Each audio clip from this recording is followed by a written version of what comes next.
Assalamualaikum warahmatullahi wabarakatuh.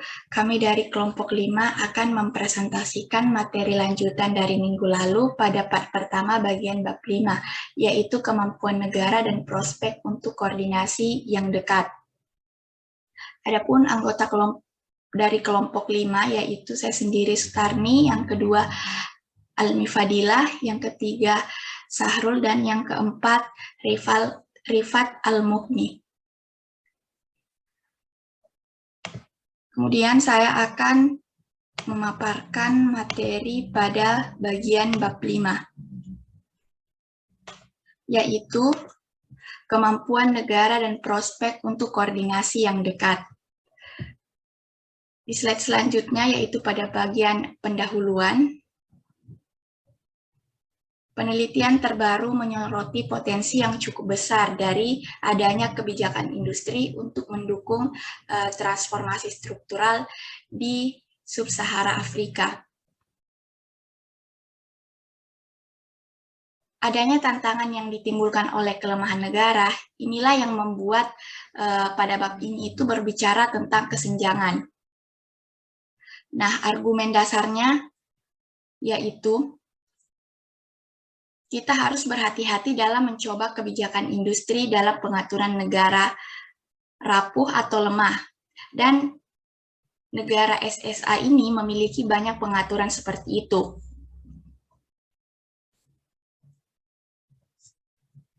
Rapuh dan lemah ini digunakan secara bergantian di sini untuk merujuk pada negara-negara yang tidak memiliki legitimasi, otoritas, dan kapasitas untuk memenuhi fungsi dasar negara.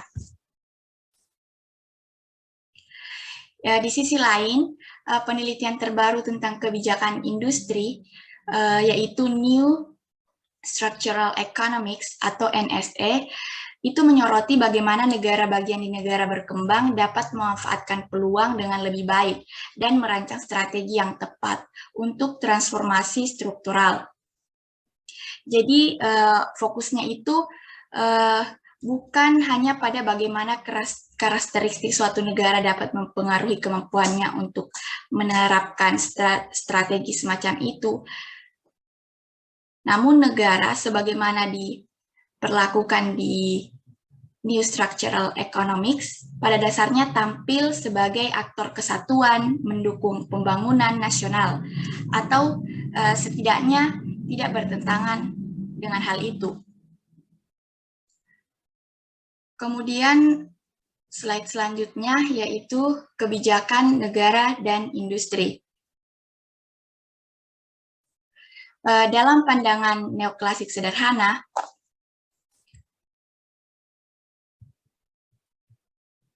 pasar bekerja paling baik ketika peran negara dibatasi. Jadi negara di sini harus bertindak terutama itu sebagai pembuat aturan dan wasit untuk menjaga stabilitas makroekonomi dan untuk menyediakan hak milik yang aman, aturan hukum, dan barang publik yang penting untuk memfasilitasi fungsi pasar. Kebijakan industri adalah segala jenis intervensi atau kebijakan pemerintah yang berupaya untuk memperbaiki lingkungan bisnis atau mengubah struktur kegiatan ekonomi ke arah sektor, teknologi, dan tugas yang diharapkan mampu menawarkan prospek pertumbuhan ekonomi atau kesejahteraan masyarakat jadi lebih baik daripada yang akan terjadi tanpa adanya intervensi tersebut.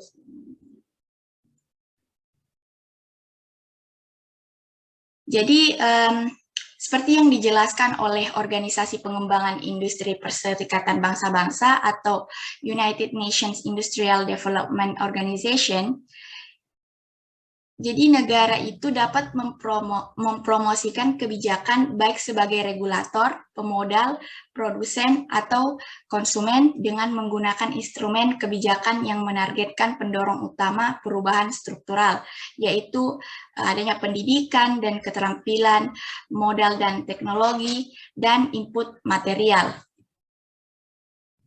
Dalam penargetan ini, negara harus mengawasi koordinasi yang erat dengan kebijakan lain seperti persaingan, perdagangan, dan investasi asing langsung, serta nilai tukar karena dapat merusak tujuan kebijakan industri jika tidak selaras. Kemudian ekonomi struktural baru lebih jauh menentang apa yang disebut posisi afro-pesimis, bahwa kebijakan industri tidak bijaksana dan tidak praktis untuk negara sub-Sahara Afrika karena berbagai kendala baik faktor struktural maupun faktor politik dan kelembagaan. Nah, faktor struktural ini contohnya itu seperti iklim, geografi, sejarah, budaya, dan sumber daya alam. Sedangkan faktor politik dan kelembagaan, contohnya itu seperti koherensi negara, kemampuan birokrasi, dan kepemimpinan politik. Kemudian selanjutnya, kerapuhan status di sub-Sahara Afrika. Negara rapuh ditentukan oleh kekurangan mereka yang sudah tadi saya jelaskan juga, yaitu legitimasi, otoritas, dan kapasitas untuk memenuhi fungsi dasar negara, seperti penyediaan keamanan, supremasi hukum, dan layanan publik inti. Negara menjadi rapuh ketika struktur negara tidak memiliki kemauan politik atau kapasitas untuk menyediakan fungsi dasar yang diperlukan untuk pengurangan kemiskinan, pembangunan, dan untuk menjaga keamanan dan hak asasi manusia dari penduduknya. Kerapuhan kemudian juga mengimplikasikan ketidakmampuan negara atau kurangnya minat untuk mendukung sepenuhnya pembangunan nasional. Pengalaman perpecahan sosial, komunal, dan politik di banyak negara rapuh juga penting, menunjukkan pentingnya tidak memperlakukan negara sebagai aktor kesatuan, melainkan mempertimbangkan bagaimana politik faksi dan dalam birokrasi dan pemerintahan mempengaruhi hasil politik. Kemudian, variasi dalam kebijakan kenegaraan dan industri dua kerangka. Analisis Evans pada tahun 1995 menyoroti dua tipe keadaan ideal. Developmental menyatakan bahwa mendorong transformasi industri dan predator. Dasar negara predator adalah Zaire Mobutu Sese Seko, atau sekarang disebut dengan Republik Demokratik Kongo atau DRC. Dalam istilah Men, negara Zairean di bawah Mobutu dapat dicirikan sebagai feodal. Jadi ia memiliki kekuatan infrastruktur yang lemah untuk mengkoordinasikan dan menangani kebutuhan berbagai kepentingan dan memiliki kekuatan despotik yang lemah dalam arti bahwa tindakan negara di bawah Mobutu tidak dapat dibedakan dari kepentingan pribadi junta yang berkuasa. Di luar kinerja pembangunan yang buruk, kunci klasifikasi ini adalah organisasi internal dan struktur ikatannya dengan masyarakat yang ditandai dengan tidak adanya birokrasi negara dan upaya pemerintah untuk menghancurkan masyarakat sipil. Sementara kemampuan negara Zairian untuk menembus dan membentuk kembali masyarakat sipil tentu saja tidak sempurna.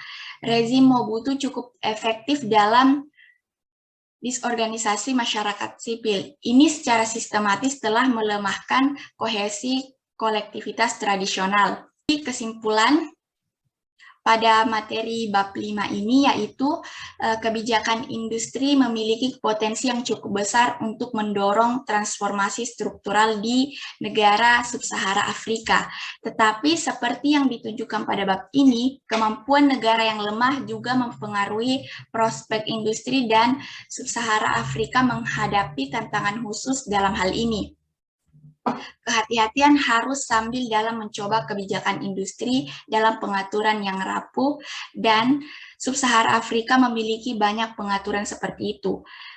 Sementara ekonomi struktural baru benar bahwa banyak negara industri maju pernah menjadi negara lemah.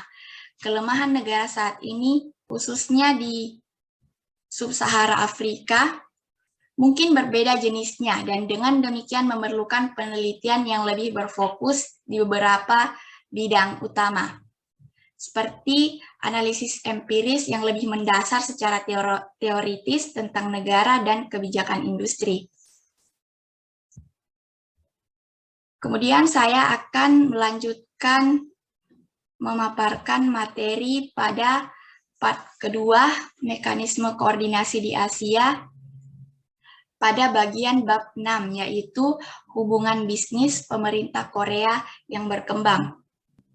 Jadi kebangkitan Korea Selatan dari salah satu negara termiskin di dunia itu pada awal tahun 1960-an dengan PDB sebesar 2,36 miliar US dollar menjadi 1.304,55 miliar US dollar.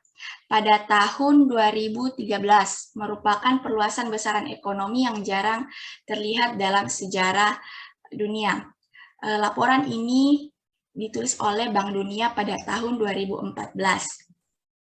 Kemudian selanjutnya, Korea menderita akibat penjajahan Jepang pada tahun 1910 sampai 1945 dan Perang Korea pada tahun 1950 yang membuat negara Korea ini terbagi dua, ke Korea Selatan atau Republik Korea di selatan dan Korea Utara atau Republik Demokratik Korea di utara dan hampir menghancurkan semua basis industri dan pertanian untuk pembangunan. Kemudian beberapa orang itu berpendapat bahwa perkembangan Korea Selatan pasca perang itu karena adanya bantuan luar negeri yang sangat besar yang diterima secara ekonomi dan militer serta pasar Amerika Serikat yang terbuka untuk impor asing.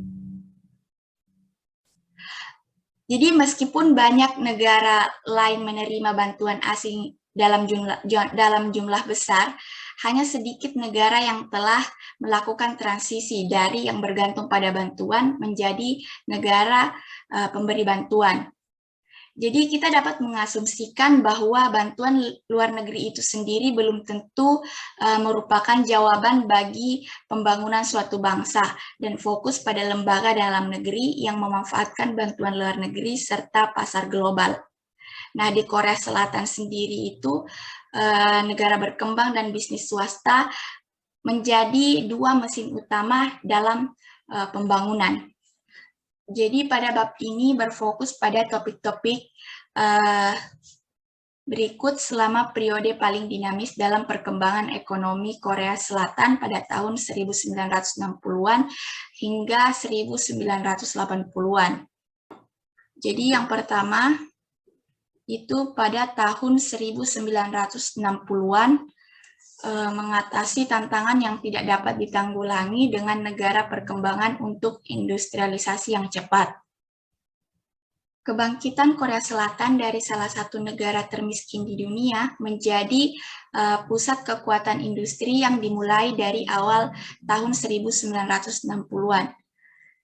Jadi 35 tahun masa penjajahan Jepang membuat negara Korea ini mengalami ketimpangan ekonomi karena pertumbuhannya tidak untuk kepentingan Jepang. Jadi Korea dipaksa untuk menyediakan bahan mentah dan produk pertanian ke Jepang, dan kereta api semenanjung Korea dan sistem transportasi lainnya diarahkan pada upaya perang dengan Cina. Kemudian pada tahun 1948,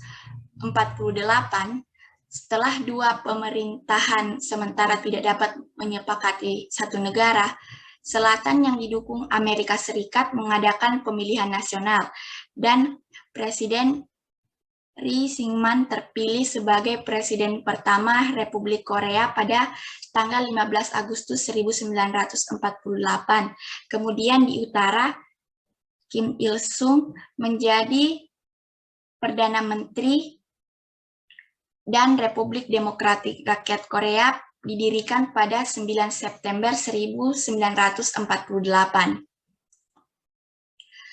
Nah, kemudian pada tahun 1950, Korea Utara memimpin serangan mendadak ke Korea Selatan, dan seluruh semenanjung Korea menjadi zona perang panas. Kemudian perang berakhir ketika perjanjian gencatan senjata yang ditandatangani pada Juli 1953, namun gencatan senjata ini bukanlah akhir resmi perang karena itu bukan perjanjian damai permanen. Kedua Korea tetap berperang bahkan sampai hari ini. Setelah kehancuran Perang Korea, ekonomi Korea Selatan itu hancur.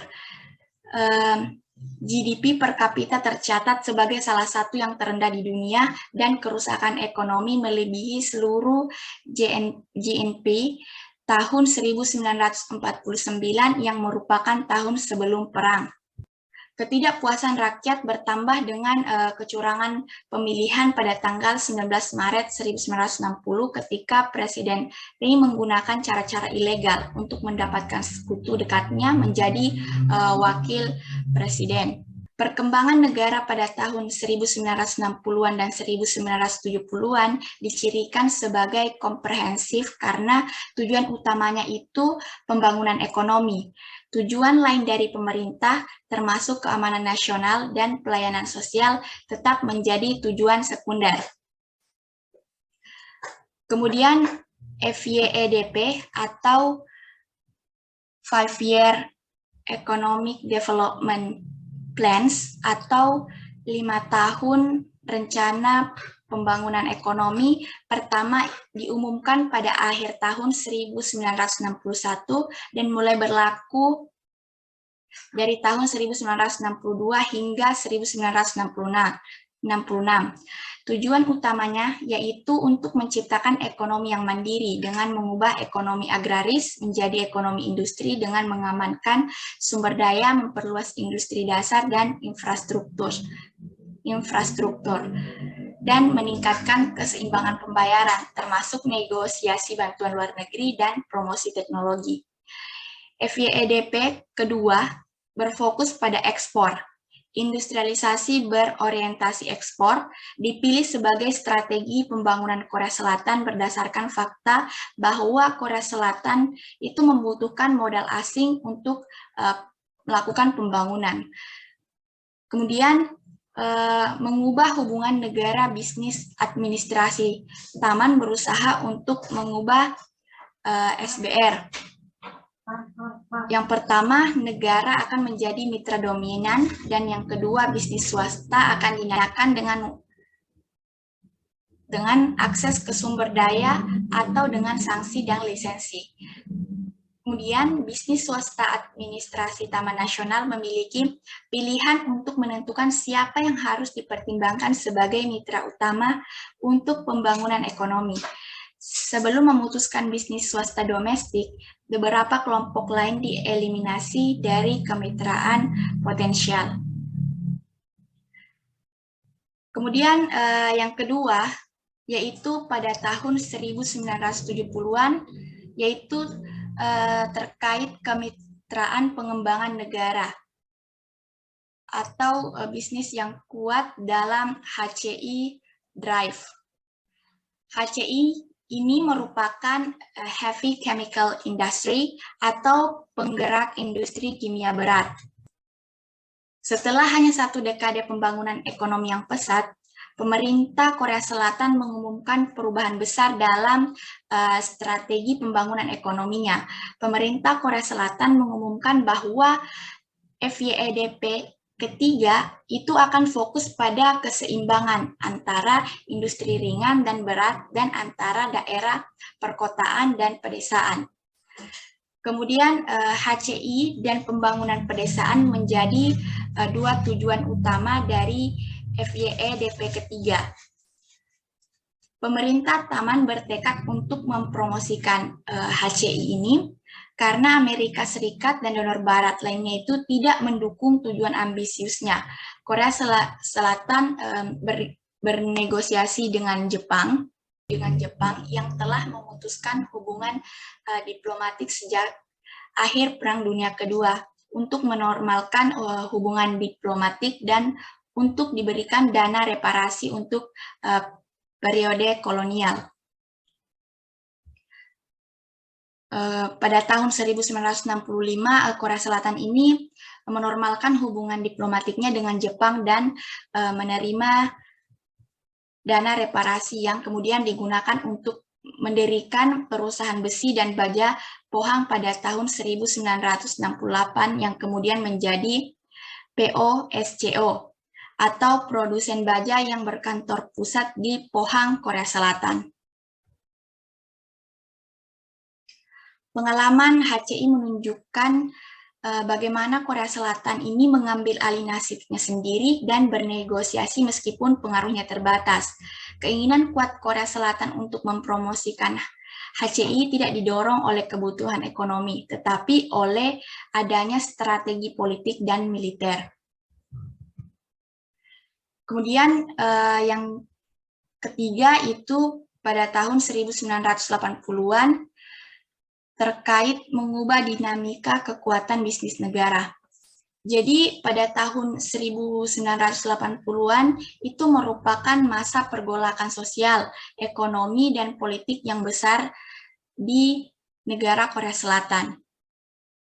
Pembangunan ekonomi yang berhasil pada tahun 1960-an dan 1970-an itu disebabkan oleh negara pembangunan yang kuat dan juga kelompok-kelompok bisnis besar yang dikenal sebagai cebol. Nah, cebol ini merupakan semacam atau sebuah konglomerat industrial besar yang dijalankan dan dikendalikan oleh seorang pemilik atau suatu keluarga di Korea Selatan. Buruh yang sebagian besar ditekan dalam hak-hak politik dan upah mereka pada tahun 1960-an dan 1970-an juga tumbuh dalam jumlah dan serikat pekerja. Dengan demikian, tekanan terhadap negara pembangunan datang dari seluruh pelosok ekonomi dan masyarakat. Yang pertama itu, cebol ini meminta agar negara berkembang melonggarkan kontrol ketatnya atau bisnis swasta, sambil mempertahankan subsidi negara. Kemudian yang kedua, buruh meminta agar hak politik mereka untuk berkumpul harus dihormati dan upah mereka harus dinaikkan. Dan yang ketiga, mahasiswa, pekerja, dan kelas menengah menuntut agar demokrasi ditegakkan, yaitu dengan pemilihan presiden yang dilakukan secara bebas dan terbuka. Kemudian terakhir, kesimpulan dan rekomendasi untuk negara-negara Sub-Sahara Afrika. Jadi perkembangan ekonomi Korea Selatan yang dramatis dicapai dengan lembaga-lembaga negara yang berkembang yang kadang-kadang juga berada di bawah rezim otoriter militer. Perpaduan institusi yang sehat seperti negara berkembang dan kebijakan industri strategis memberikan formula keberhasilan untuk fase awal pembangunan Korea Selatan. Kemudian ada beberapa pelajaran yang dapat diambil dari pengalaman Korea Selatan yang relevan bagi negara-negara Sub-Sahara Afrika di abad ke-21. Yang pertama, negara pembangunan yang komprehensif berguna pada fase awal pembangunan ekonomi ketika lembaga-lembaga lain termasuk bisnis swasta belum berkembang. Kemudian yang kedua, negara pembangunan yang komprehensif harus memiliki beberapa di bawah kendalinya yang dapat digunakan untuk menarik perusahaan swasta agar sesuai dengan rencana pembangunan nasional. Kemudian yang ketiga, keadaan perkembangan yang komprehensif akan perlu mengurangi kontrol dan dukungan langsungnya kepada bisnis swasta ketika pembangunan ekonomi diperkuat dan ketika bisnis swasta telah cukup matang untuk tidak terlalu bergantung pada negara berkembang untuk mendapatkan dukungan dan perlindungan. Demikianlah yang dapat saya paparkan. Selanjutnya saya serahkan kepada pemateri selanjutnya. Baik, Assalamualaikum warahmatullahi wabarakatuh. Berikut akan saya paparkan materi mengenai pengalaman kebijakan industri elektronik di Malaysia. Baik, topik pertama itu pendahuluan. Malaysia adalah salah satu negara yang mengalihkan fokus industrinya dari industrialisasi berorientasi impor keindustrialisasi berorientasi ekspor. Sejak berlakunya Undang-Undang Intensif Investasi tahun 1968, Malaysia, investasi asing langsung atau FDI menonjol dalam kebijakan ekonomi baru (NEP) yang diluncurkan melalui Rencana Malaysia kedua pada tahun 1971. Sejak tahun 1972, zona perdagangan bebas atau FTZ dibuka untuk menarik FDI berorientasi ekspor sehubung dengan kegiatan manufaktur untuk memperluas kesempatan kerja, menyusul identifikasi manufaktur sebagai mesin pertumbuhan dalam Rencana Malaysia pada tahun 1971. Sementara tingkat pengangguran di semenanjung Malaysia turun sebagai akibat dari arus masuk FDI. Sifat permintaan yang dihadapi manufaktur elektronik yang dicirikan oleh siklus boom-burst pendek yang berarti bahwa pengurangan juga bisa terjadi pada setiap kali penurunan ekonomi melanda industri. Namun demikian, lapangan kerja, ekspor, nilai tambah manufaktur dalam industri listrik elektronik berkembang tajam dalam tren hingga tahun 2000 sebagai industri manufaktur terkemuka di Malaysia. Materi kedua ialah pentingnya industri listrik elektronik. Industri listrik elektronik berkembang pesat di Malaysia dengan 3 gelombang relokasi yang terjadi di industri, yaitu pertama itu tahun 1972 hingga 1974, yang ketiga 1988 hingga 1993, dan yang terakhir itu 2005 hingga 2008. Sedangkan 2 gelombang pertama ditandai dengan akumulasi modal dari arus masuk FDI. Gelombang ketiga muncul dari relokasi desain chip, fabrikasi wafer, dan kegiatan R&D mendukung Malaysia setelah pembukaan FTZ pada tahun 1972 hingga 1986. Krisis industri pada tahun 1984 hingga 1985 mengakibatkan penurunan lapangan kerja.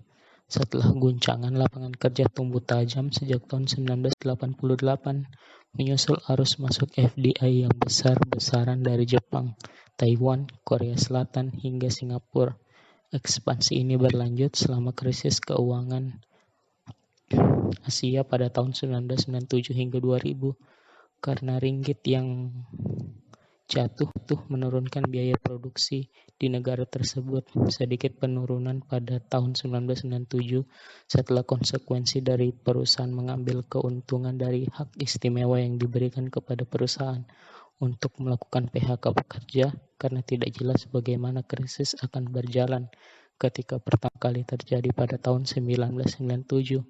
Namun sejak puncaknya pada tahun 2000, lapangan kerja di industri telah jatuh dalam hal tren.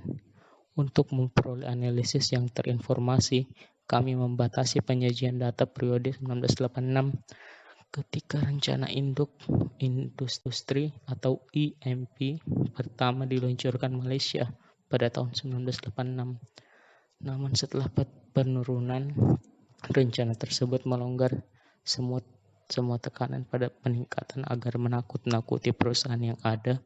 Sebagai konsekuensi, industri berkembang kembali dengan tajam. Materi selanjutnya ialah pertimbangan teoritis.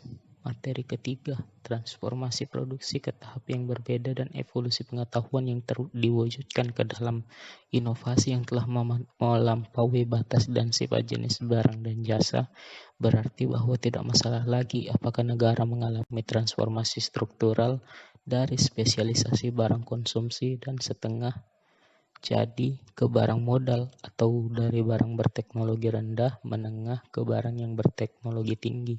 Misalnya Taiwan dan Singapura menunjukkan spesialisasi yang kuat dalam komponen dan barang setengah jadi daripada Malaysia. Tetapi dua negara pertama secara berteknologi jauh lebih unggul daripada yang terakhir, yang tercermin dalam aktivitas nilai tambah masing-masing. Oleh karena itu, kebijakan industri yang sukses harus dilihat sebagai latihan di mana ia berhasil merangsang transformasi ekonomi yang berkelanjutan dari kegiatan yang bernilai tambah rendah menuju tinggi. Figueiredo tahun 2001 dan Rusia 2003 serta Arifin dan Figueiredo pada tahun 2004 berusaha untuk menguji kemampuan teknologi tingkat perusahaan, tetapi fokus mereka terlalu terbatas pada perusahaan juga dan mereka tidak menempatkan perusahaan yang mereka amati terhadap perusahaan utama di perbatasan teknologi dunia. Razia pada tahun 2004 menghubungkan kapabilitas teknologi dengan dukungan institusional, tetapi pendekatan tersebut memasukkan terlalu banyak institusi untuk membedakan pentingnya kebijakan industri. Oleh karena itu, bab ini berusaha untuk menguji evolusi kemampuan teknologi terhadap jenis kebijakan industri tertentu dengan menggunakan industri elektronik sebagai studi kasus. Batasan analisis secara khusus untuk industri elektronik dan Malaysia yang konsisten dengan argumen evolusioner bahwa perubahan kelembagaan dan teknologi adalah industri. Baik, materi keempat ialah metodologi dan data. Metodologi yang digunakan dalam penelitian ini didasarkan pada pengujian perubahan aktivitas nilai tambah, lapangan kerja, ekspor barang listrik dan elektronik secara absolut, dan sebagai bagian dalam manufaktur dan penilaian perubahan kemampuan teknologi di industri elektronik sejak tahun 1970 menggunakan survei tingkat perusahaan. Karena kesulitan dalam mencoba mengevaluasi perubahan dalam kemampuan teknologi, terutama ketika seseorang masuk jauh ke dalam sejarah yang terakhir terbatas pada industri semikonduktor yang merupakan komponen inti dari teknologi dalam industri elektronik. Dataset metafisik diambil dari statistik agregat yang dikumpulkan pemerintah dan survei tingkat perusahaan, sedangkan informasi kualitatif diambil dari wawancara dengan pejabat perusahaan.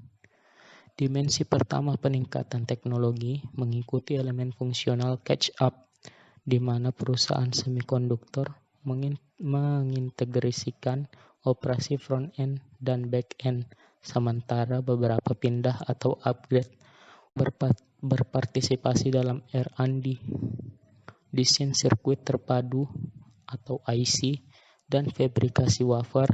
Dimensi kedua dari peningkatan teknologi yang meliputi dari praktik terbaik yang mencakup inventaris mutakhir dan sistem kontrol kualitas dan rekayasa adaptif dan dukungan R&D untuk meningkatkan aktivitas fungsional guna meningkatkan produktivitas pabrik, pelatihan dan pengembangan keterampilan, memastikan tingkat kompetensi yang tinggi di antara para pekerja untuk melakukan perbaikan terus-menerus di tempat kerja. Menggabungkan kedua dimensi peningkatan teknologi dimungkinkan untuk menentukan kedalaman teknologi perusahaan semikonduktor dengan teknologi proses dan produk. Oleh karena itu, ini adalah mungkin untuk mengevaluasi keberhasilan kebijakan industri dengan terlebih dahulu memeriksa apakah peningkatan tingkat perusahaan terjadi dan apakah itu dipengaruhi oleh kebijakan industri, atau jika kurangnya peningkatan tersebut merupakan konsekuensi dari tidak adanya kebijakan industri yang dinamis. Baik, materi kelima ialah promosi manufaktur teknologi. Promosi manufaktur oleh pemerintah di Malaysia dimulai melalui Pioneer Industry Ordinance atau PIO di tahun 1958 yang berusaha untuk merangsang manufaktur berorientasi ke dalam yang ditargetkan untuk menggantikan impor. Selama waktu inilah perusahaan elektronik hingga listrik pertama Malaysia dimulai ketika Matsushita Electric merelokasi pembuatan peralatan listriknya pada tahun 1965. Namun karena pasar domestik yang kecil, manufaktur mengalami stagnasi pada tahun 1965. Pada saat itu, Otoritas Pengembangan Industri Malaysia atau MIDA diluncurkan untuk mempelopori promosi industri. Selama periode 1986 hingga 2015, Malaysia mengalami pengenalan 3 IMP dan 2 putaran orientasi ekspor. Periode promosi pertama setelah PIO hampir tidak melihat ekspansi manufaktur elektronik karena adanya pasar domestik yang kecil dan karena negara membatasi perannya secara ketat pada fungsi regulasi untuk menyetujui aplikasi investasi asing dan insentif yang ditargetkan untuk memasok barang jadi ke pasar domestik. Baik, selanjutnya masuk ke materi ke-6, yaitu orientasi ekspor putaran pertama. Manufaktur elektronik berkembang pesat di Malaysia hanya setelah pengenalan manufaktur berorientasi ekspor pada tahun 1971 yang dipromosikan melalui Rencana Malaysia Kedua pada tahun 1971 tersebut dan pembukaan FTZ dan LMWS pada tahun 1972. Tujuan utama dari zona ini adalah untuk menarik FDI untuk menciptakan lapangan kerja yang dikelola pemerintah melalui pengembangan pemrosesan ekspor untuk menampung perusahaan-perusahaan raksasa dari luar negeri yang bergerak dalam kegiatan manufakturingan. Untuk memfasilitasi masuknya FDI, pemerintah menawarkan insentif keuangan, pajak dan operasi tarif melalui pembebasan pajak dan kredit investasi untuk jangka waktu 5 tahun kepada perusahaan yang berlokasi di FTZ dan LMW yang dapat diperpanjang untuk 5 tahun lagi. Filipina menjadi pesaing utama Malaysia pada tahun 1970-an karena memiliki cadangan tenaga kerja berbahasa Inggris yang jauh lebih besar yang bersedia bekerja dengan upah rendah. China dan ekonomi transisi dari Indochina dan Myanmar tidak terbuka untuk organisasi kapitalis pada tahun 1978 dan akhir 1980-an. Korea Selatan, Taiwan, dan Indonesia juga tidak menimbulkan persaingan yang serius untuk menarik FDI karena negara-negara ini pada tahun 1970-an lebih menekankan pada perusahaan nasional, kemampuan Malaysia untuk memainkan peran pengaturan dengan menyederhanakan persetujuan dan menawarkan keamanan dan stabilitas di FTZ memberinya keunggulan atas Filipina. Setelah orientasi ekspor putaran pertama, kita berlanjut pada orientasi ekspor putaran kedua. Putaran kedua orientasi ekspor ini dapat ditelusuri pada tahun 1986 ketika pemerintah melanjutkan promosi aktif perusahaan pengekspor Rencana Industri Malaysia atau IMP yang pertama diperkenalkan pada tahun 1986, tetapi karena resesi pada tahun 1984 hingga 85, pemerintah hanya menargetkan pencapaian yang mudah dicapai. Beberapa perkembangan membantu pemulihan yang cepat dan perluasan berikutnya dari industri elektronik Malaysia. Pemerintah Malaysia mengevaluasi ringgit dan memperluas kredit pajak investasi ke MNC elektronik. Oleh karena itu, hingga awal tahun 1990-an, pemerintah kembali menjalankan peran regulasinya untuk mendorong masuknya FDI ke industri elektronik. Promosi agresif arus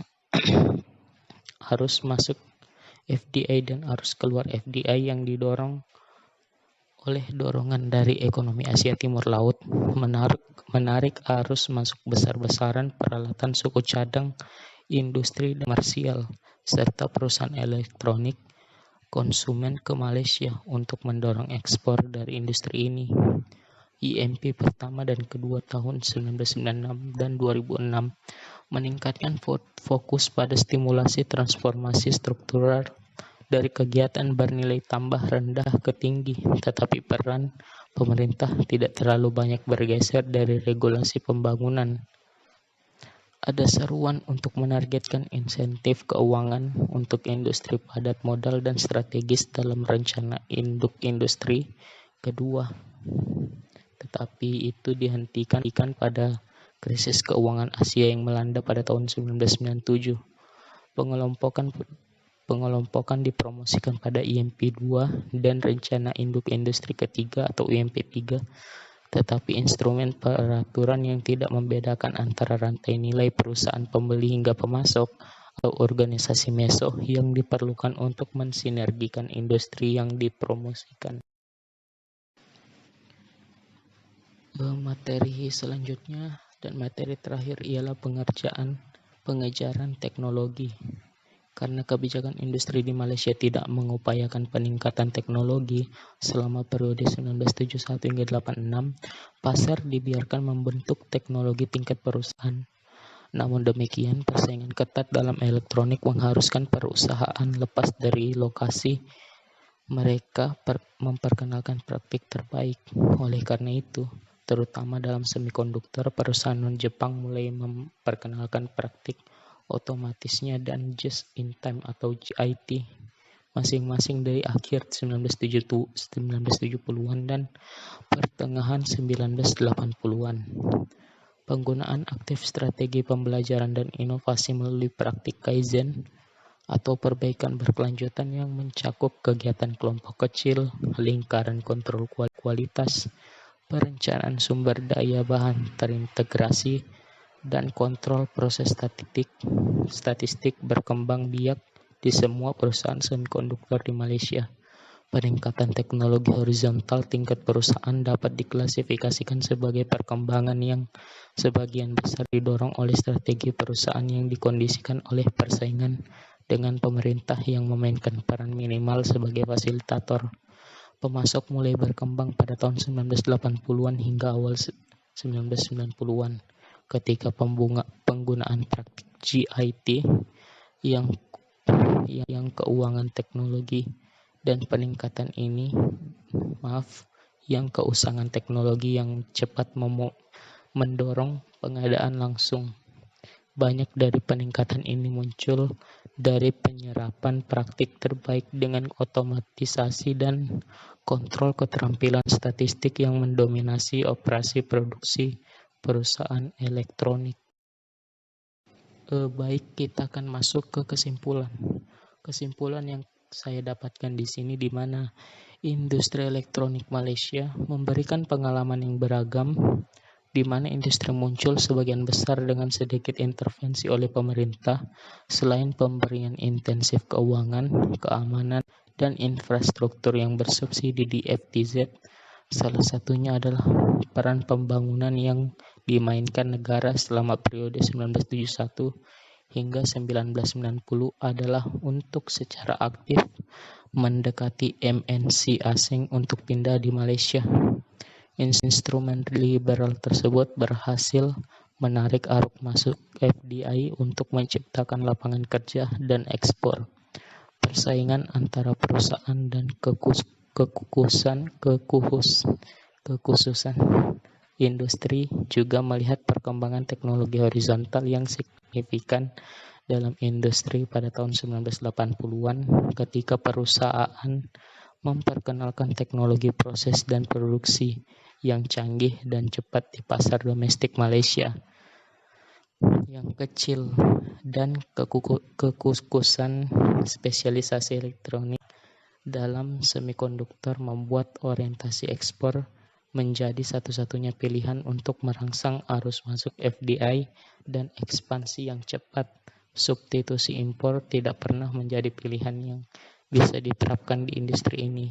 Namun demikian, kebijakan yang tidak terkoordinasi tidak menawarkan perubahan kelembagaan yang diperlukan untuk memacu peningkatan fungsional yang signifikan secara vertikal dari kegiatan yang bernilai tambah rendah menjadi lebih tinggi. Ada kekurangan organisasi teknologi tinggi yang memecah masalah tindakan kolektif yang terkait dengan barang publik. Merasakan kekurangan tersebut, pemerintah memperkenalkan APITD pada tahun 1991.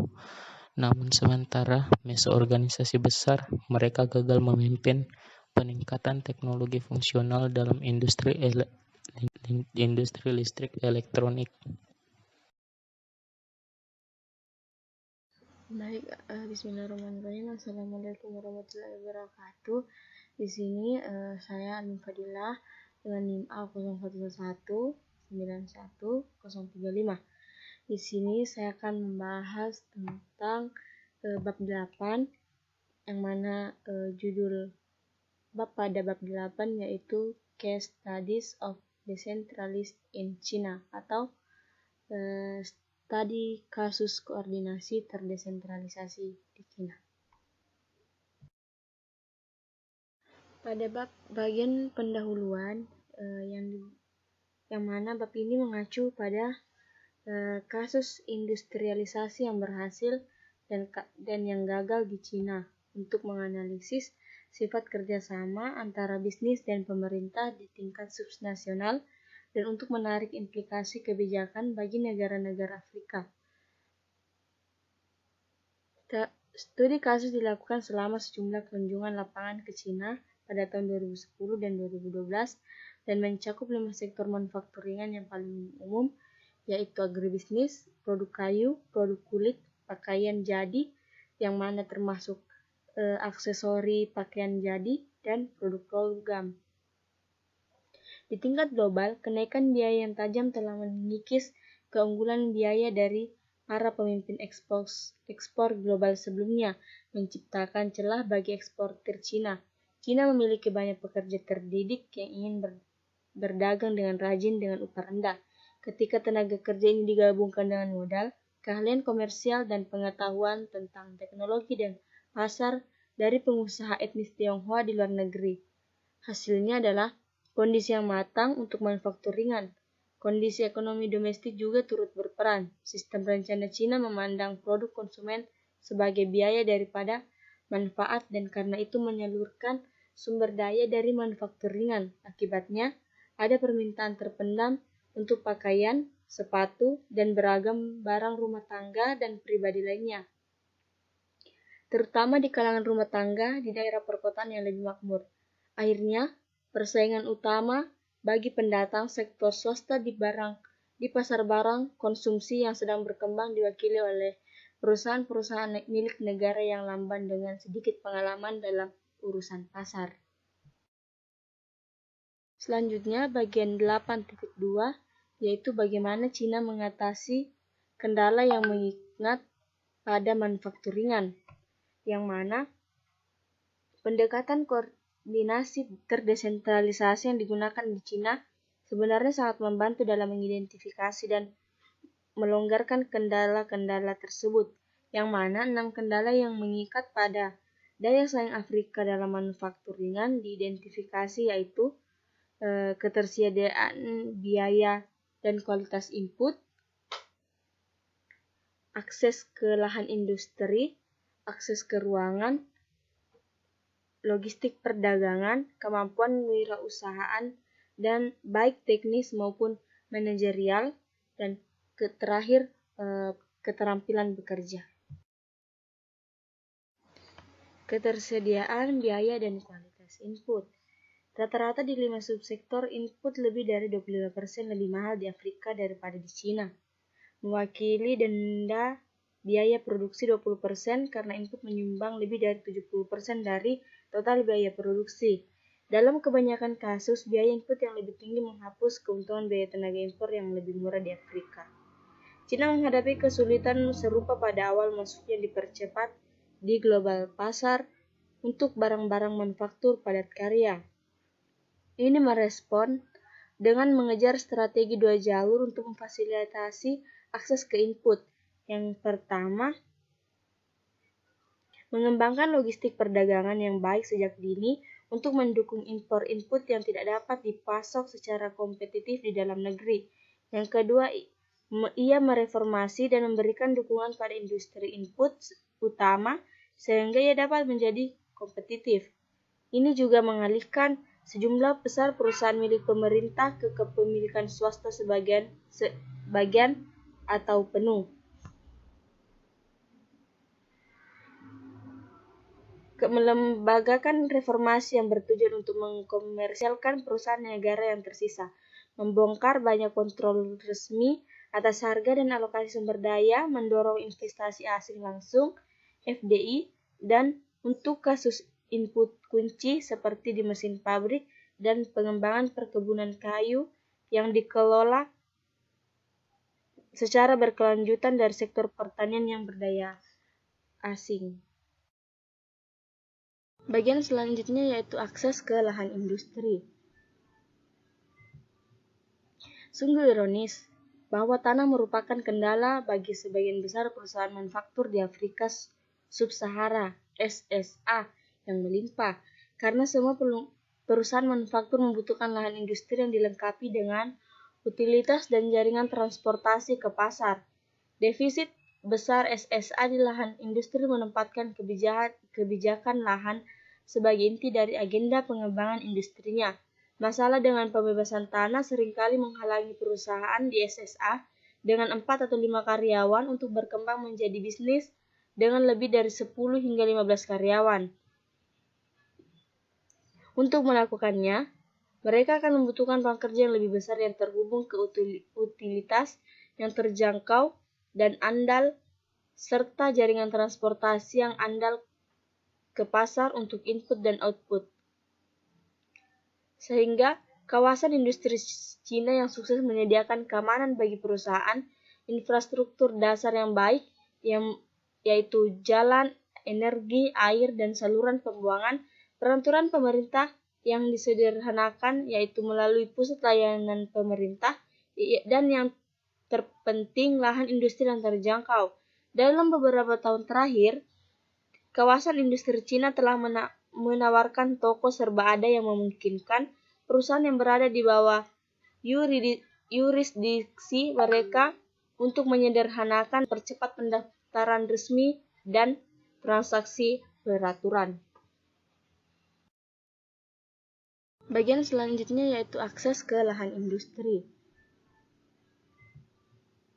Sungguh ironis bahwa tanah merupakan kendala bagi sebagian besar perusahaan manufaktur di Afrika Sub-Sahara (SSA) yang melimpah, karena semua perusahaan manufaktur membutuhkan lahan industri yang dilengkapi dengan utilitas dan jaringan transportasi ke pasar. Defisit besar SSA di lahan industri menempatkan kebijakan lahan sebagai inti dari agenda pengembangan industrinya.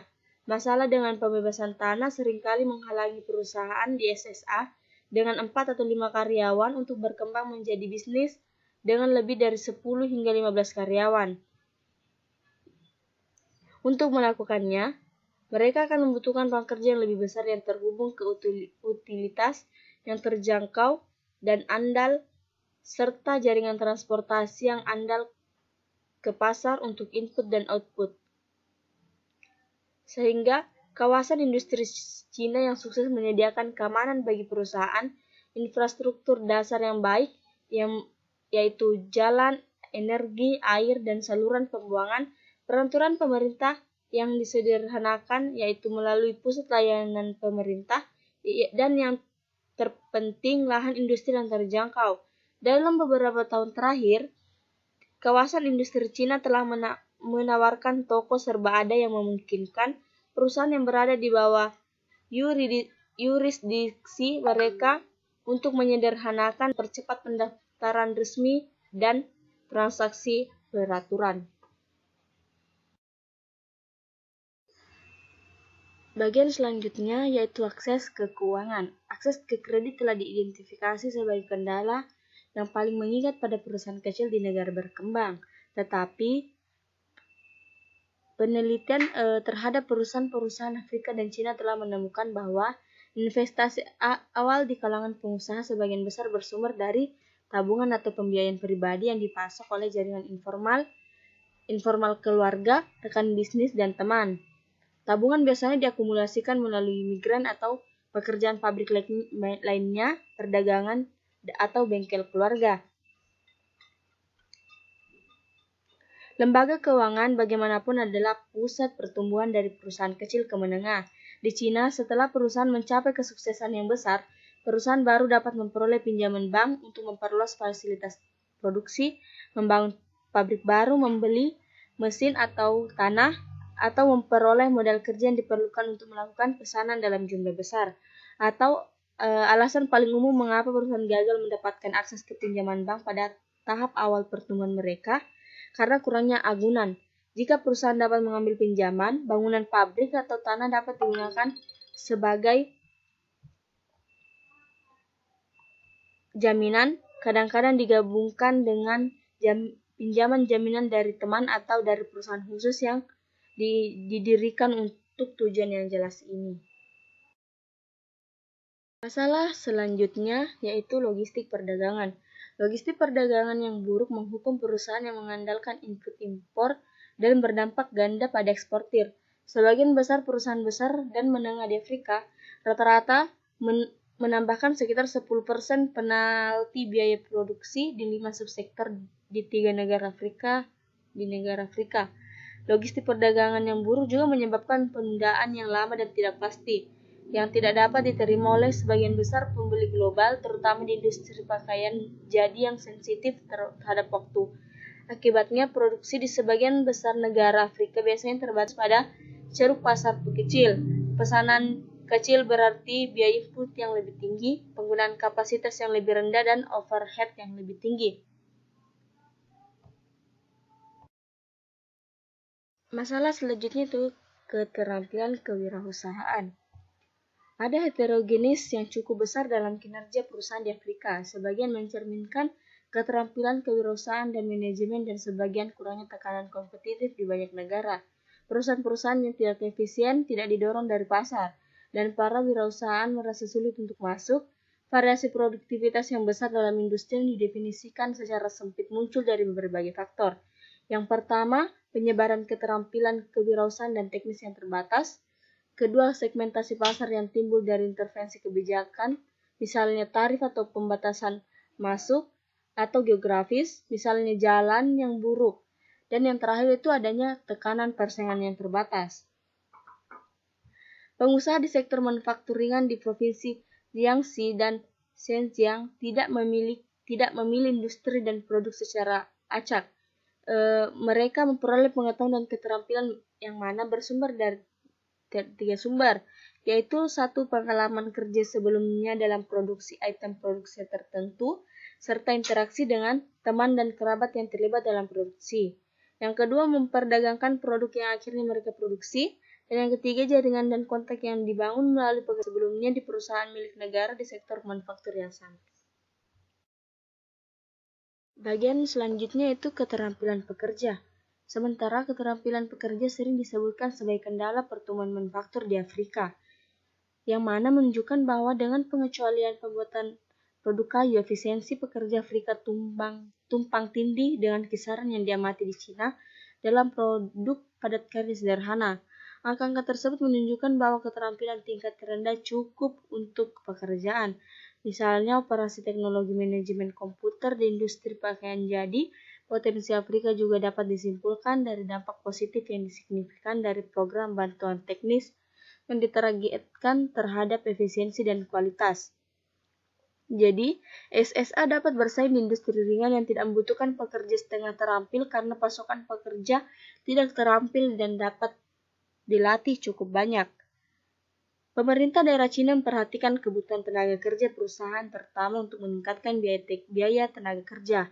Jadi, dalam kasus pasar tekstil rumah Diesieko di Provinsi Jiangsu, pemerintah daerah membantu perusahaan Diesikiao mendapatkan pekerja tidak terampil dan terampil dengan membangun pasar tenaga kerja di mana perusahaan dapat merekrut pekerja.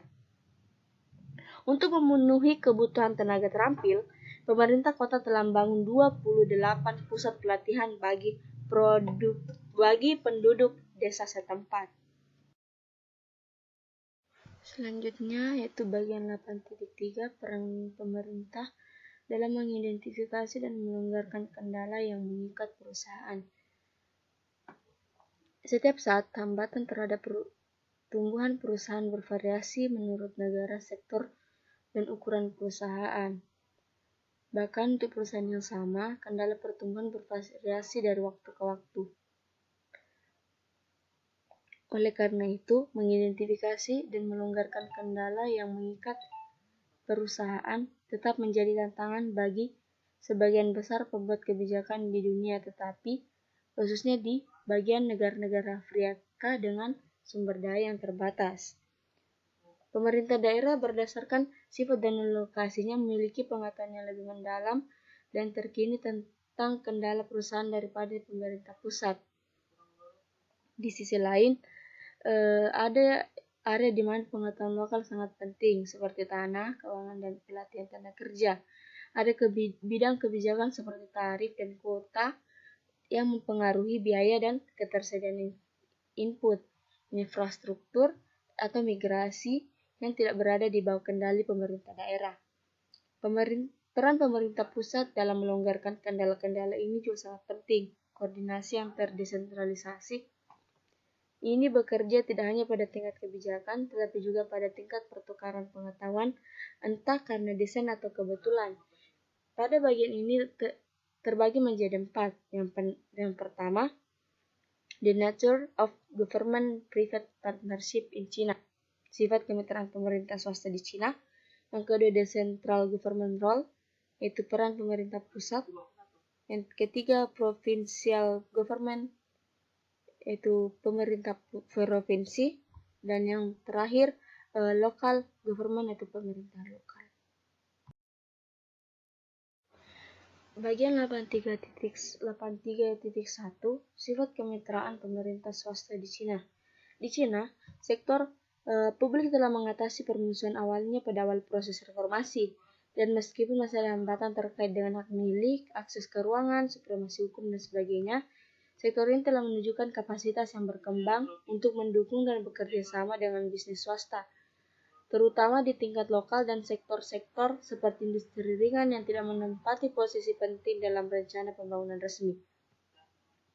Sebaliknya di Afrika, sering ada hubungan permusuhan antara sektor publik dan sektor swasta. Entitas publik memandang perusahaan swasta sebagai sumber rente atau sebagai pencari keuntungan yang kejam dan korup yang bertekad mengeksploitasi sumber daya negara. Perusahaan swasta melihat sektor publik sebagai sektor pencarian rente atau pembuat masalah. Menjembatani kesenjangan ini akan memakan waktu. Dukungan pemerintah di Tiongkok mencakup kebijakan di semua tingkat pemerintah, dan kebijakan ini dapat berbeda dari satu wilayah ke wilayah lainnya dan dari satu wilayah ke wilayah lainnya.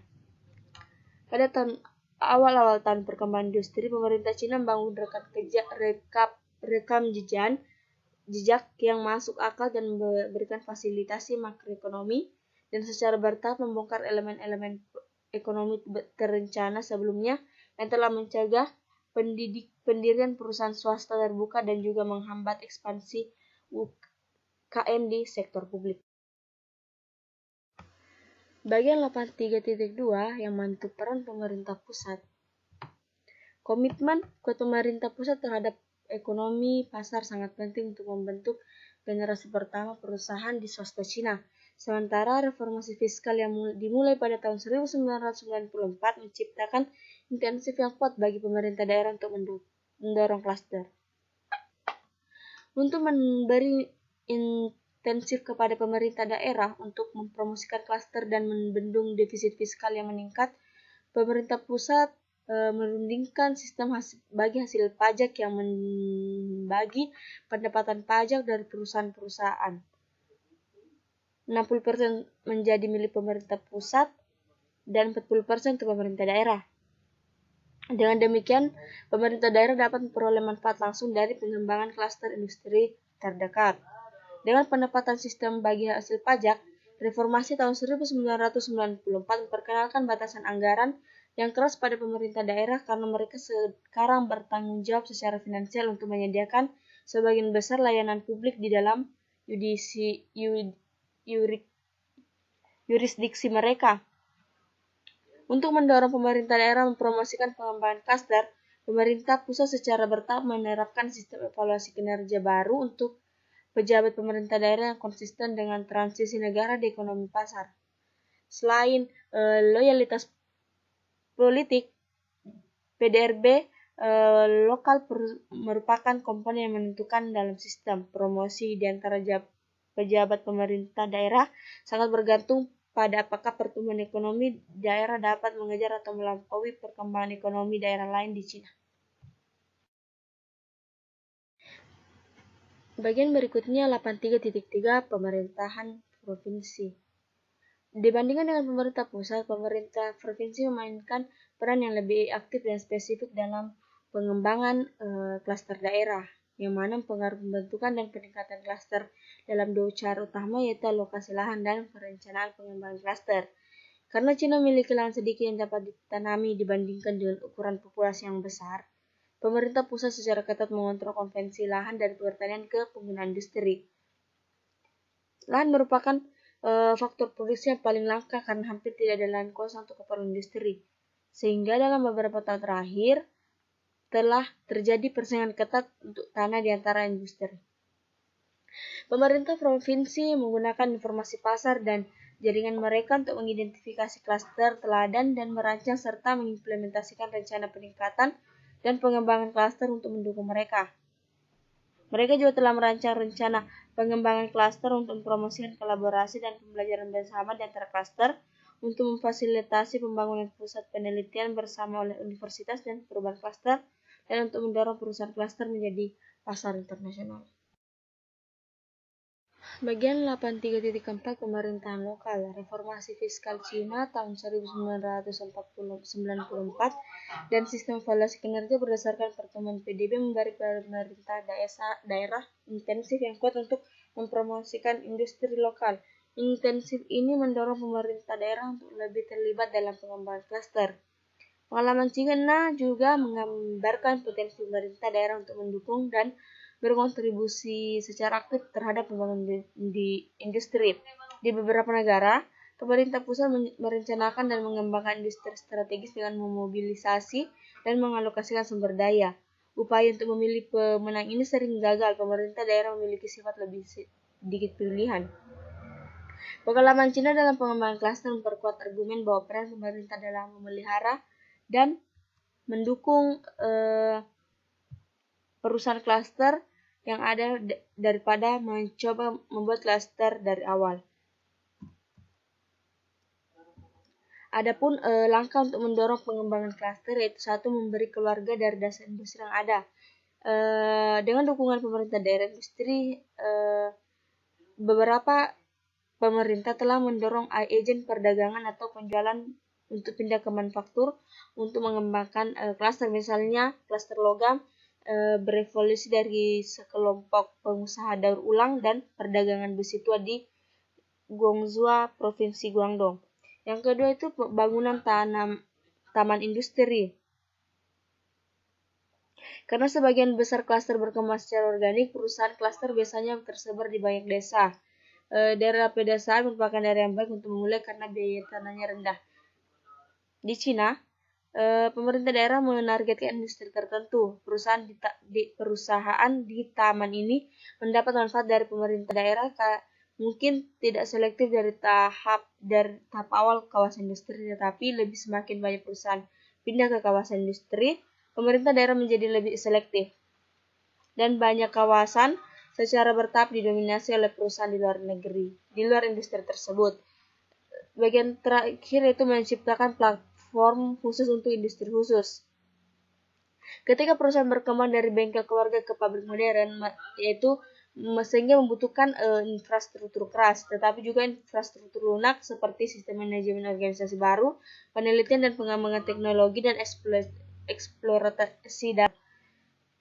Di klaster rajutan Lucy Haining, pemerintah daerah menciptakan platform profesional dari bidang sains dan teknologi, layanan sosial, promosi budaya, komunikasi internasional, pelatihan, perdagangan, keuangan, dan konsultasi bisnis.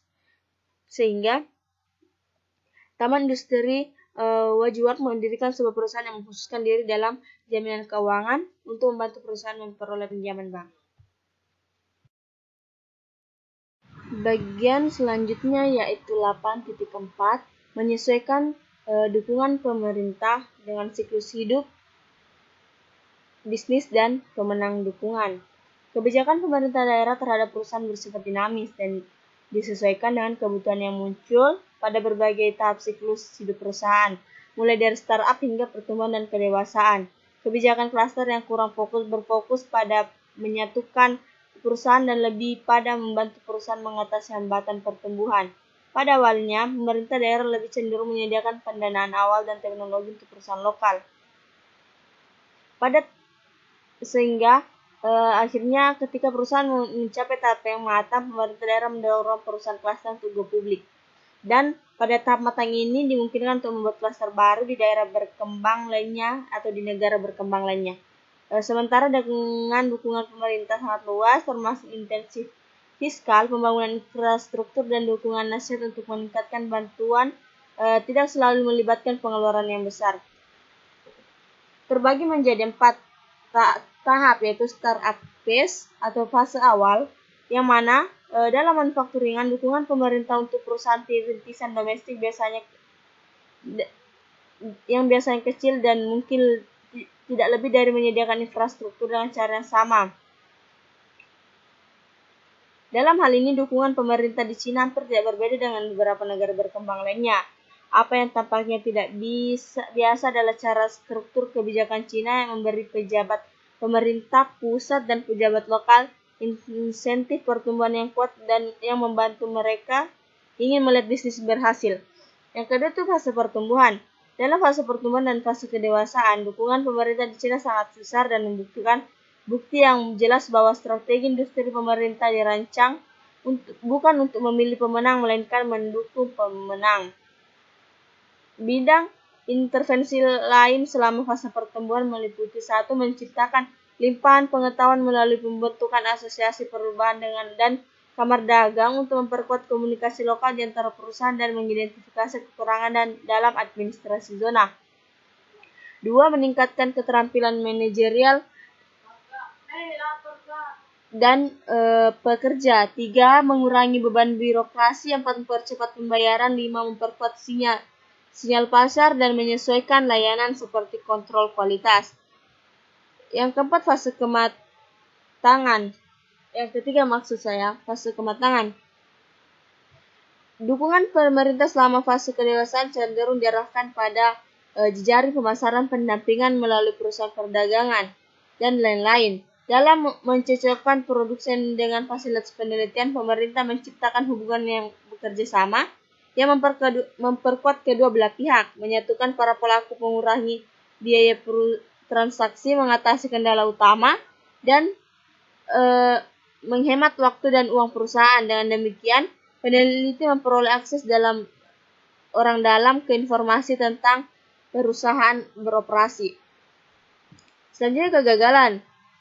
Seiring dengan contoh intervensi resmi yang berhasil, beberapa menemukan kegagalan. Proyek di mana zona pengembangan ekonomi Yinchuan di provinsi Ningxia gagal, terutama karena pemerintah daerah mencoba mengembangkan industri canggih yang tidak memiliki keunggulan komparatif bagi mereka. Hasilnya menunjukkan bahwa klaster yang tidak layak tidak dapat dibangun dari atas, tetapi harus bertumbuh pada inisiatif swasta yang dapat bertahan terhadap disiplin pasar. Ini menggambarkan sisi buruk dari kebijakan yang menghubungkan kemajuan administrator lokal dengan pertumbuhan PDB lokal dan arus masuk investasi. Jika tidak ada perhatian terhadap pasar atau keunggulan komparatif lokal, kebijakan seperti ini tidak mungkin memiliki insentif untuk berhasil, tetapi godaan untuk mengambil risiko. Yang ke bagian 48.5, ilustrasi dukungan pemerintah Tiongkok. Pada saat ini, desentralisasi dukungan pemerintah di Cina telah dilakukan secara analisis. Yang pertama, pada tingkat kendala baik perusahaan dan kemudian pada berbagai tingkat pemerintahan dalam pembangunan. Dengan demikian, menu lengkap dukungan pemerintah pada alas kaki di distrik Wou, pusat kota Chengdu, provinsi Sichuan. Sementara, dukungan perusahaan diberikan oleh pemerintah daerah di Cina bervariasi. Dapat diklarifikasikan ke dalam 3 kategori besar, yaitu memfasilitasi faktor produksi termasuk subsidi tanah, kredit, dan program pelatihan untuk pengembangan keterampilan pekerja. Yang kedua, menciptakan eksternalitas melalui pengembangan kawasan industri atau klaster. Dan yang terakhir, membantu pembangunan kegiatan hulu dan hilir untuk melengkapi rantai nilai perusahaan. Pemerintah telah mengembangkan Chengdu menjadi kawasan industri melalui pembentukan rantai pasokan lengkap yang membentang ke belakang dan ke depan, dari mesin pembuat sepatu dan suku cadang hulu kulit dan kain, tol dan aksesori dan bahan pembantu lainnya hingga hilir manufaktur dan distribusi alas kaki serta desain dan R&D, logistik dan layanan lainnya. Chengdu juga memiliki pasar bahan mentah serta 160 perusahaan logistik, 10 sekolah pembuatan sepatu, sekitar 300 merek sepatu terdaftar dan hampir 100.000 karyawan. Perusahaan alas kaki Chengdu memiliki kapasitas produksi yang mengejutkan, yang mana 100 juta pasang sepatu per tahun yang dijual di 120 negara dan menyumbang 10% dari industri alas kaki, 7% dari industri dunia. Bagian 8.5 menerapkan model desentralisasi Cina ke Afrika. Dibandingkan dengan Cina, negara-negara di Afrika berukuran jauh lebih kecil, kapasitas administrasi pemerintah daerah lebih lemah, dan sistem politiknya jauh lebih besar berbeda. Keberhasilan industrialisasi Cina juga sebagian besar dengan mengorbankan petani. Sistem di mana semua tanah milik negara dan dapat diambil untuk menghasilkan sumber daya bagi pemerintah daerah hanya ada di beberapa negara. Jadi, perlu dicatat bahwa desentralisasi telah berjalan di Afrika terlepas dari model apa yang diadopsi. Namun, beberapa aspek kunci dari koordinasi desentralisasi Cina dibahas dalam bab ini, yang mana pertama ada kebutuhan bagi pemerintah pusat dan daerah di Afrika untuk menyadari bahwa pertumbuhan sektor swasta bermanfaat bagi pengetesan kemiskinan dan semua pemerintah memiliki tujuan yang sama untuk membantu perusahaan tumbuh. Yang kedua, karena pemerintah daerah lebih mengenal kondisi khusus perusahaan, mereka seharusnya memiliki peran penting dalam mendorong dan memfasilitasi pertumbuhan bisnis. Yang ketiga, kerangka intensif bagi pemerintah daerah harus diselaraskan kembali sehingga ketersediaan sumber daya terkait langsung dengan kinerja perusahaan.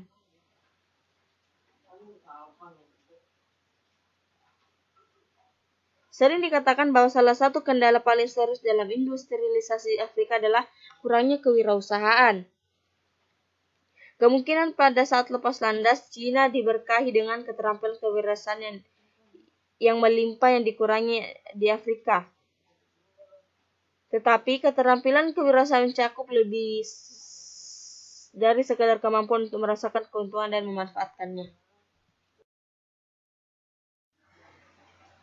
Seperti yang ditunjukkan oleh model koordinasi desentralisasi Cina, bantuan pemerintah yang efektif untuk industrialisasi tidak selalu melibatkan pengeluaran uang. Ada banyak cara berbeda yang dapat dilakukan pemerintah untuk membantu pengusaha tumbuh di Afrika, misalnya melalui bantuan teknis.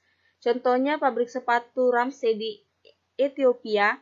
Pada tahun 2009, bulan 10, Kementerian Perindustrian Ethiopia membantu Institut Teknologi Kulit dan Produk Kulit Ethiopia memilih Institut Desain dan Pengembangan Alas Kaki India untuk memberikan bantuan teknis bagi 7 pabrik alas kaki dalam hal desain.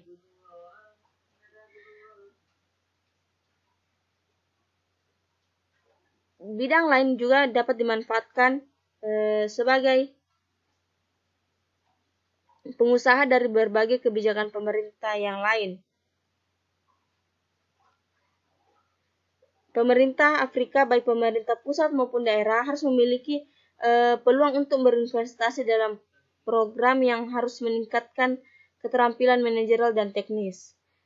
Penemuan bahwa pengusaha manufaktur Afrika sering kekurangan akses ke sumber informasi yang tersedia secara luas di tempat lain, terutama di Cina, dan mungkin gagal untuk menghargai manfaat yang terkait dengan informasi yang tersedia, memberikan alasan bagi pemerintah untuk melampaui kebijakan yang menguntungkan secara universal dan memperluas akses pendidikan dasar sambil mendorong persaingan yang penuh dan adil.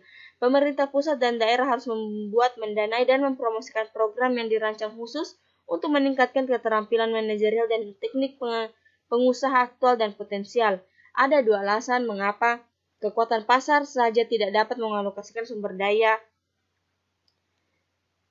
yang optimal untuk menciptakan dan memperkenalkan pengetahuan yang dibutuhkan pengusaha di sektor informal.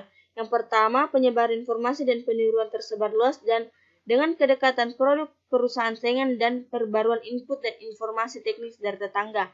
Kedua, pengusaha mungkin tidak dapat mengetahui nilai pelatihan. Akibatnya pengembalian sosial untuk menciptakan dan memperkenalkan pengetahuan baru, baik teknis maupun manajer, melebihi pengembalian pribadi, menghasilkan investasi sosial yang kurang optimal dalam pengembangan pengetahuan inovasi baru.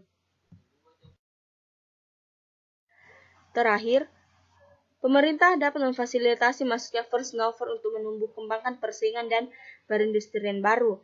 Penggerak pertama di negara-negara penggerak akhir biasanya menghadapi biaya dan risiko yang lebih tinggi, terutama di Afrika yang memiliki infrastruktur terbatas serta risiko peraturan dan tata kelola yang tinggi.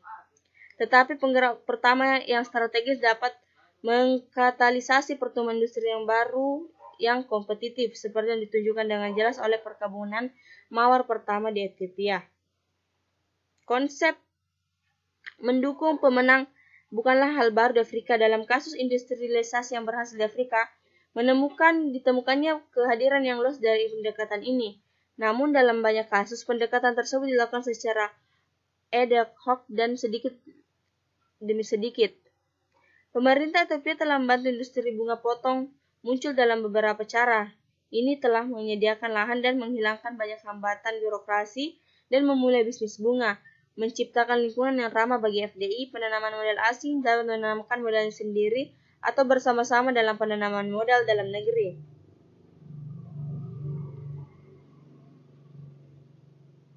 Di Kenya, bunga potong menjadi semakin penting, naik dari 2,1% hingga dari ekspor manufaktur dan 0,6% dari total ekspor pada tahun 1980 menjadi 16 dan hampir 8% masing-masing pada tahun 2010.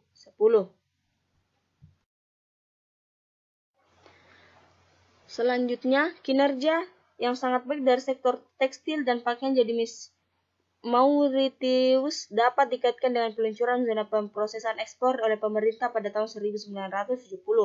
Dimulai dengan hampir tidak ada apa-apa pada tahun 1970-an, industri ini telah menjadi terkenal secara internasional.